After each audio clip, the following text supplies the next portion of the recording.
Follow the Money Investor Group is a 100% Indigenous-owned company and certified with the Canadian Council for Aboriginal Business. Good to see you again. Yeah, how are you, Rick?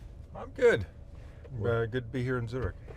Yes, beautiful Zurich. It's not the sunniest of days, but it's also not too doomy out there. Last time we were doing a morning drive, we were actually in Denver, and I was going to kind of quiz you on this, but that's why you can cheat. You can use your phone. But do you remember what the gold price was back then? Oh, geez. I'm gonna guess. No, I don't. I'm gonna guess wrong, no doubt. Let's see. That would have been. Probably was about 2,500. 2,500? Yeah. Okay, I actually don't know. I was wondering. I was going to ask you. I'm thinking 25 to 27, somewhere in there. Yeah, it's almost done nothing but go up. It's pretty impressive. And so we should let the audience know. We'll be doing sort of more of a complete overview and catch up with Rick and his company. Go in the description below the video. We might be doing an X Space this time. We might do another webinar, but please go in the description and join us for that, as Rick will be going over everything that the company, all the milestones the company's achieved and everything he's been doing since Beaver Creek. Yeah, it's been a busy, not quite a year since we started gold production in July of last year with our Manh Choh project.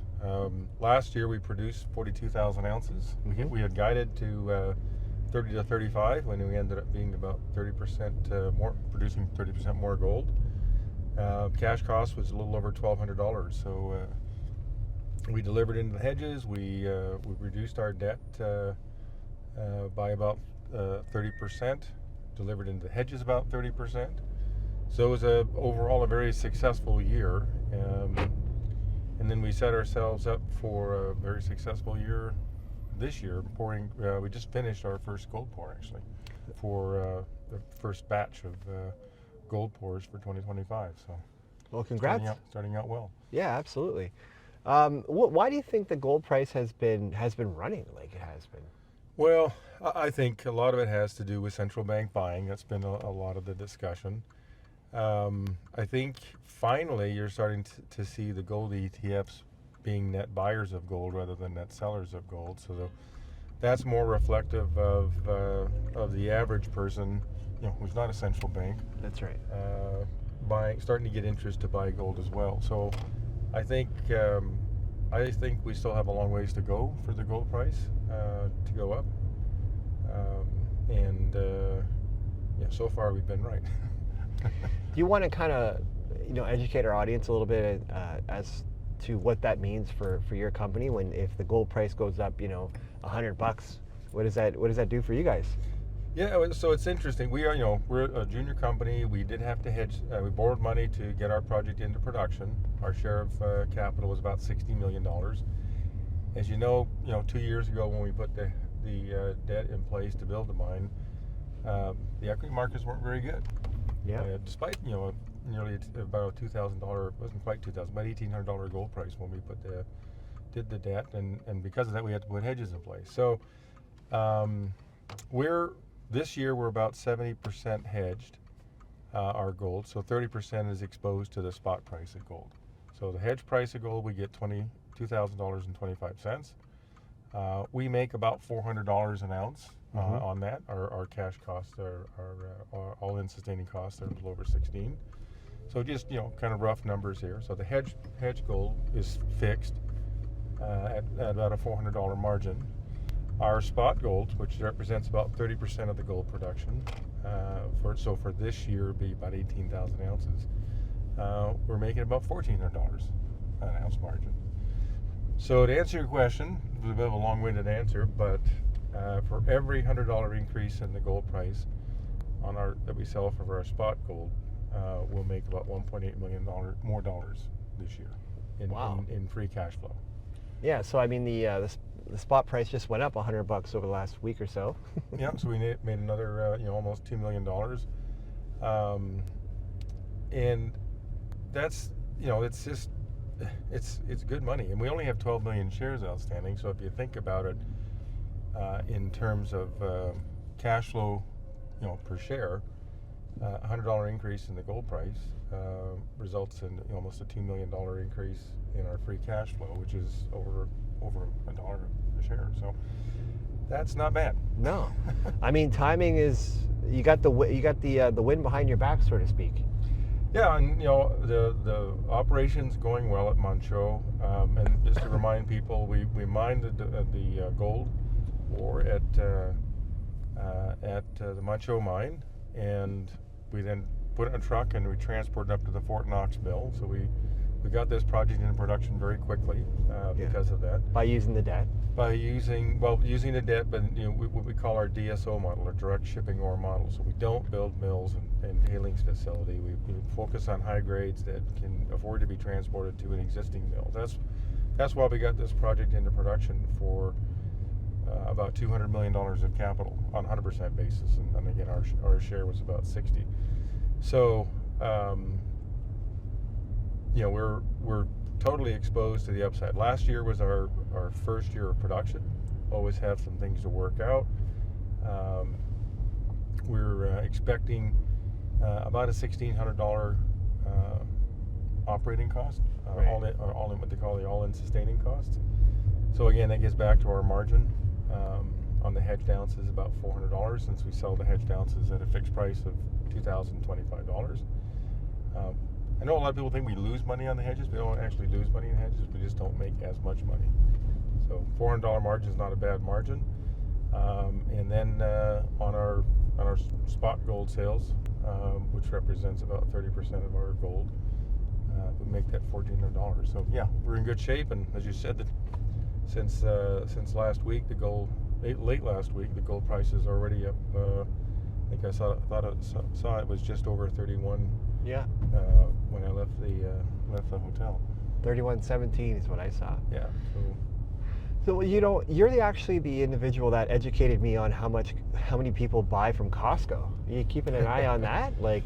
Yeah, the Costco sales are still going. I think there's still a lot of gold to be sold at Costco, and it's almost become old news now. Yeah. It's kind of funny. I mean, who'd have thought 10 years ago that anybody would buy gold at Costco? But yeah, they've done well, and they've kept that up. In fact, their sales are limited, like a lot of things at Costco, and they only allow you to buy a couple, right? Yeah. So it's kind of a novelty item, I guess. Even when I go into the bank right now, like usually they've got equities and different RSP things you can buy, but it's all precious metals. You go walk into a TD Bank or RBC or something like that in Canada, it's they're pushing precious metals. So it's the narrative's definitely changed. Yeah, I think you're seeing a lot more articles written on gold in particular, and silver is always a metal that attracts a lot of attention. That's kind of all at once. It seems like the silver prices, when they start moving, they really move quickly. And we've seen that with silver here recently as well as gold. Yeah. I think we just sold gold. We produce a little bit of silver, but relatively small amounts. But we just sold our silver for $34 an ounce. So again, that's starting to really move quickly. So when it comes to this debt, how long is that? Like, how long will it take to pay off the debt, do you think? Yeah, great question.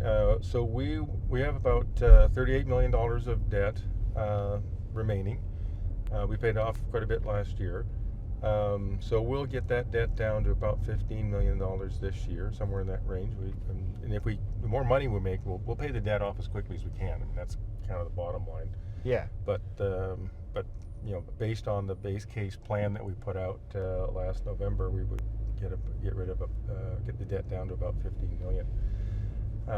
In our hedge book, we will get that down to about 42,000 ounces by the end of the year. So a little less than half of the remaining of the current hedge position. So for a junior company, I think we've structured things well with our bankers, and it's nobody likes to be hedged, but as a junior company, beggars can't be choosers, and we have to put that in place. And it's gone. I think it's gone better than planned because the gold price has gone up, and we've made a lot more money than planned on the unhedged gold. So. And were you saying that you guys had a $200 million drawdown? Was it? No, the total cost of the mine was $200 million on a Okay. 100% basis, and Okay. so our share was about $60 million. Okay. Yeah. Yeah, so that's so you'll have the debt behind you within a couple of years, most likely, and Yeah, I just say we'll have a lot of it done this year, and I mean, if gold price keeps going up, we'll likely just keep paying a bit more and more of the debt off. So, as soon as we can get out from underneath the debt, the more money we're putting into the bank. that's so. right. And to remind our audience, how much of the company does your family own? We own about 5% of the company. Okay. It's I think we're about $120 million market cap right now, trading at around $10. We have 12 million shares out, so it makes for easy math. Yep. Okay. And marketing-wise, you're here. We're in Switzerland. What do you got on the menu? Where are you going to be promoting the story? Yeah, so this is the Denver Gold Forum's, I think it's called the European Gold Forum. It's put on by the Denver Gold folks out of Denver, where we met last time, I think. Yeah. And so, a lot of Swiss, mostly Swiss investors. Of course, Swiss are known for liking gold, and we've got a pretty strong group of shareholders existing in Switzerland. Okay.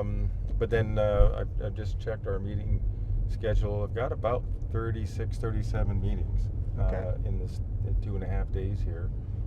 So it's a pretty full slate, and I would say about 2/3 of them are new investors. So, Wow. That's a good ratio. You're happy with that? Oh yeah, it's good turnout. Okay. Any other developments you want to cover with the company?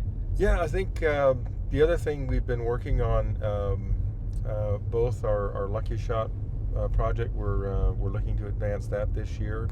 But the one I want to give investors a bit of a heads up on is our Johnson Tract project. We will have a preliminary economic assessment coming out here in, I guess we're not quite in April, so by the end of April, hopefully by 2-3 weeks into April, we'll have that wrapped up and out to the public.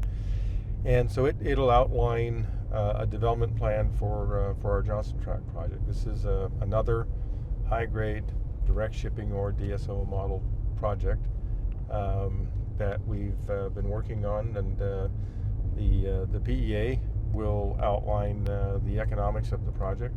So I can't say yet what they are, but Sure. it'll sort of stay tuned for this space.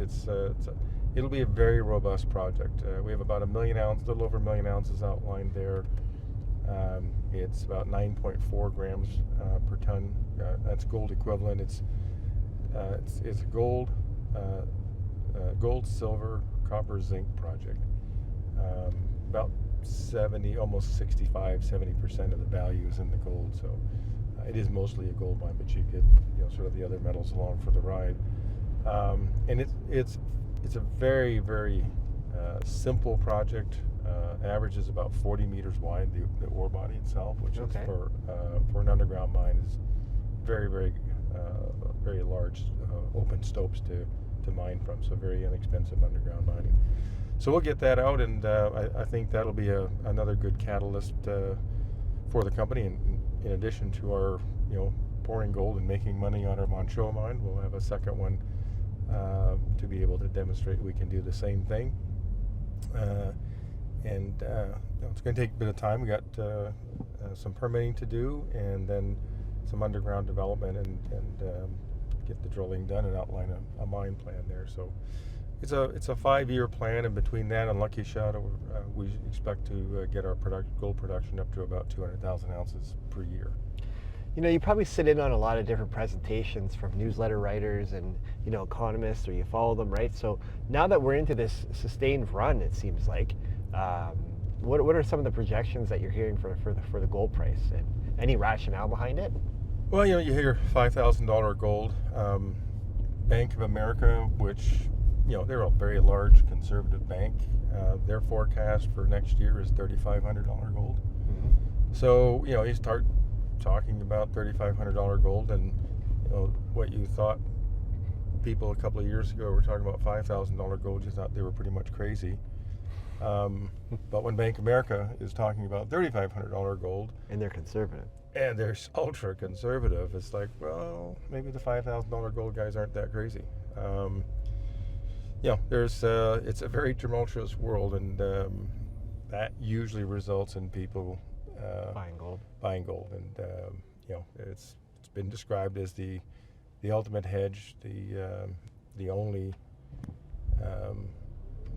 real money. So, it's I think J.P. Morgan described it as gold was the only thing that was money. Everything else was debt. So it's very telling when a guy like J.P. Morgan describes it that way. How are you feeling about the U.S. right now? From that perspective, it's great to see a presidential administration that supports mining. We haven't seen that in a while. Yeah. In fact, we've seen just the opposite. We certainly welcome that aspect of what's going on from the federal administration right now.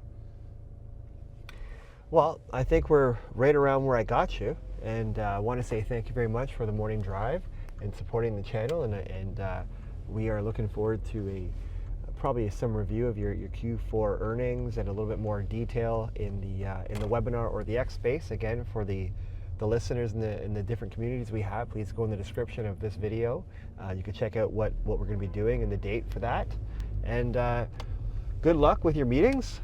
Doesn't look like you're going to need much luck with the gold price, because that's just doing its thing as the world's doing what it's doing, and that's probably the main driver. So thank you very much. Pleasure. Good to see you again. Absolutely.